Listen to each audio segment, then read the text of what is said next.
ñu jox ko victoire ma génn si biti mer ak sama tàngaay boobu noonu ma génn ñëw dugg sama biir néeg toog sama biir néeg di tekki sama bande yore benn ciseau di tekki sama bande comprendre nga dégg waa ji di nekk ci biti di yuuxu naan ma Zarko góor jigéen nga Zarko dangaa bëri wax Zarko bi nga xamee ni da ngay wax te doo xeex lan moo tax ngay jël sama avance comprendre nga di wax lu ko neex man maa ngi ci biir di tekki sama bande dégg boucher këccëm naan ko hey arrête man ci laa génn sama biir néeg ñu tase ci biir couloir yi ci la ñuy wax li ñuy wax man bi may wax ak moom maa ngi ciseau sama loxo di dagg sama bande benn ciseau bu ndaw la nekkul ciseau bu mag jëwul moon intention pour jam ko mu dóor ma dóor.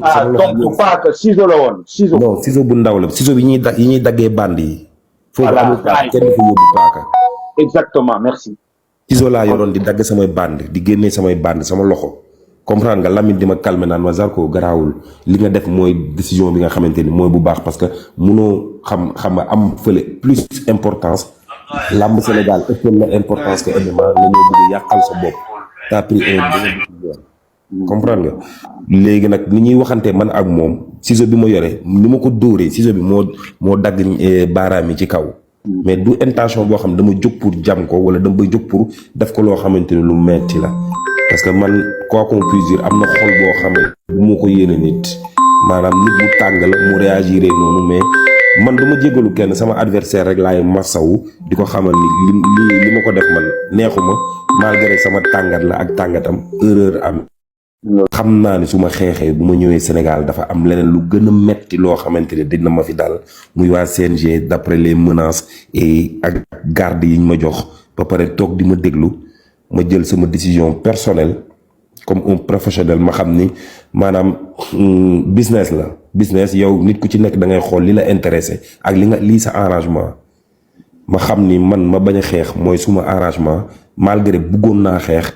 comprendre nga ku dem ba bàyyi sa famille def ay presque 1 mois 2 mois ci àll bi bàyyi sa famille dem pour xeex bëggoon nga xeex mais biñ demee au dernier moment au dernier virage ci la ñu waa CNG menacé nañu bu ngeen xeexee yow boo xeexee ak Ada Fass di ngeen am problème bu ngeen ñibbisee mu ngeen ci am amande te man maa ngi am souci CNG dama am ak ñoom problème maa ngi si souci donc ma dem ba ci biir podium bi ci biir case bi ma ni leen man du ma xeex dama blessé créé ko ne leen nañ ma disqualifié garaaw nañ ko jox victoire ñu jox ko victoire ma génn si biti. Zarko, tu m'as fait honte pour de vrai. Mon frère, je t'aime beaucoup, sama gaañ nga sama waay nga mais la réalité laa lay wax ça c'est un manque de professionnalisme, ça c'est une insulte envers Eric Fabre Nation, ça c'est une insulte envers Ibrahima Faye Beuz, ça c'est une insulte envers tous les Sénégalais diaspora, tous les Sénégalais partout dans le monde, ça c'est une insulte.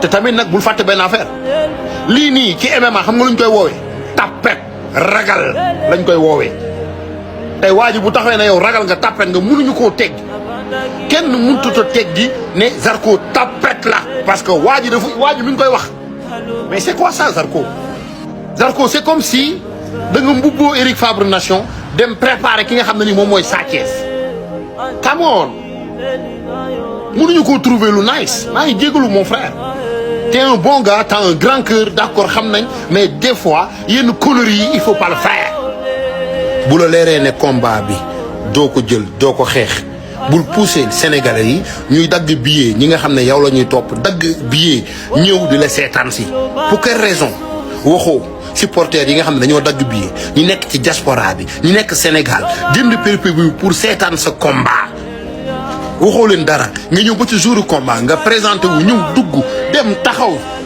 ñu présenté la pare nga ne xeexoo fan nga ko teg Zarko c'est un manque de professionnalisme.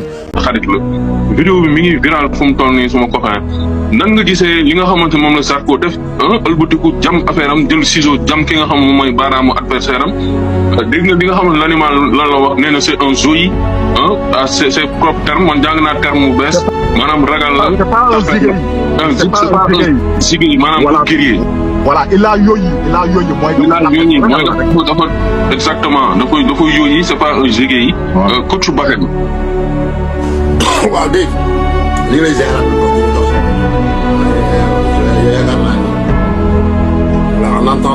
terminer, s'il vous plaît, monsieur.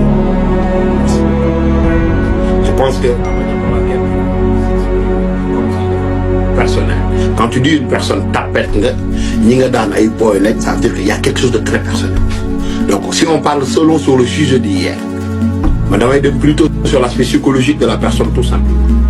Et on voit les Sénégalais s'acharnent sur Zarko, certes, c'est vrai. Il y a un manque de professionnalisme, certes, oui, c'est vrai.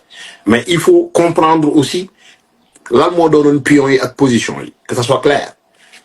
Eric Fabre a mis position, Buzz en position, Zarko en position. Et n'oublie pas qu'on a Albourakh qui était en arrière, New York Seni, pas nous tangle du coup qui souffre. Que ça soit clair. Non, xam nga man damay bëgg wax yi muy leer. Albourakh da nga bëgg wax ne ñoom it génnuñu ci affaire bi quoi. C'est des déclarations quand même graves. Juste pour te dire, Albourakh devrait juste comprendre que cet événement de MMA pourrait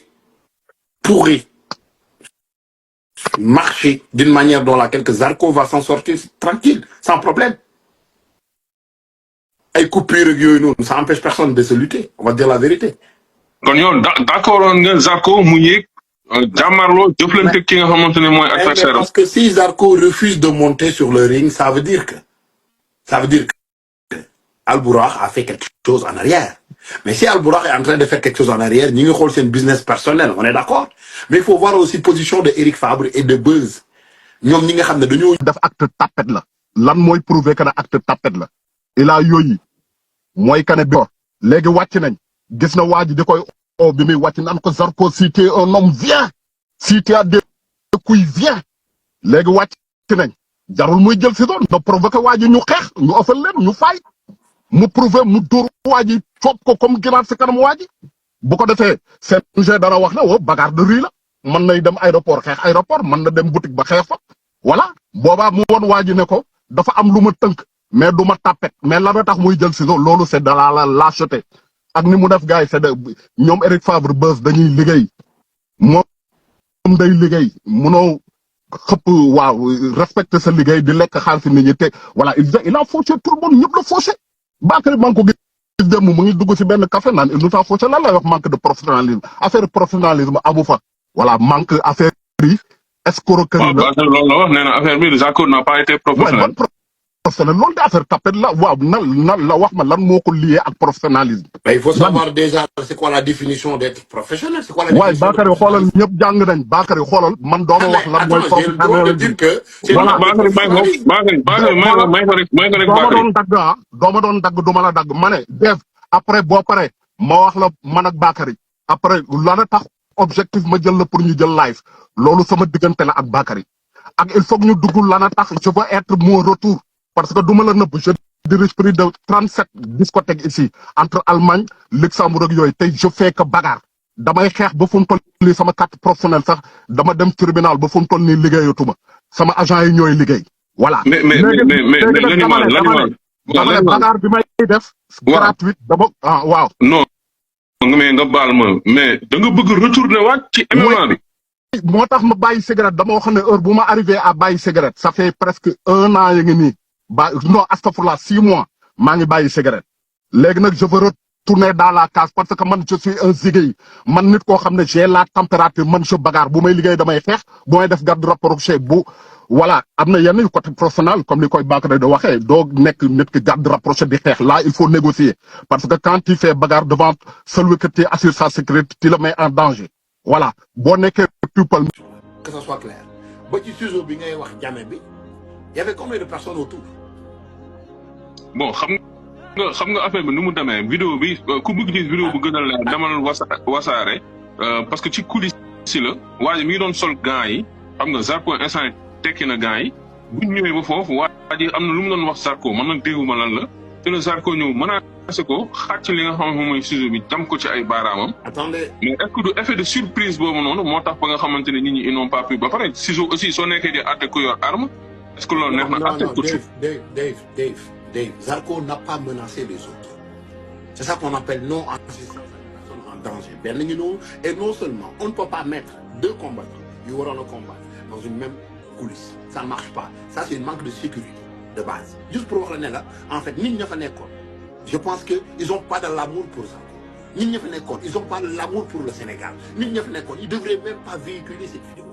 Juste pour voir à quel point que nous sommes en fait. Après, nous sommes tous on est tous fausses. C'est ça la réalité.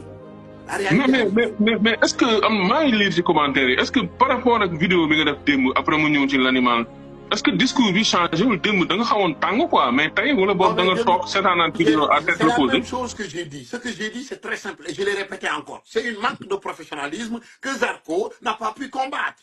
Donc, pourquoi gagner de taxer ta pète, quel du coup c'est ça qu'on appelle. Donc, aux États-Unis, ou au Canada, ou bien en Angleterre, Zarko est en prison aujourd'hui. Il n'y a pas, je te pardonne. Ça n'existe pas. Parce que c'est l'intention de causer.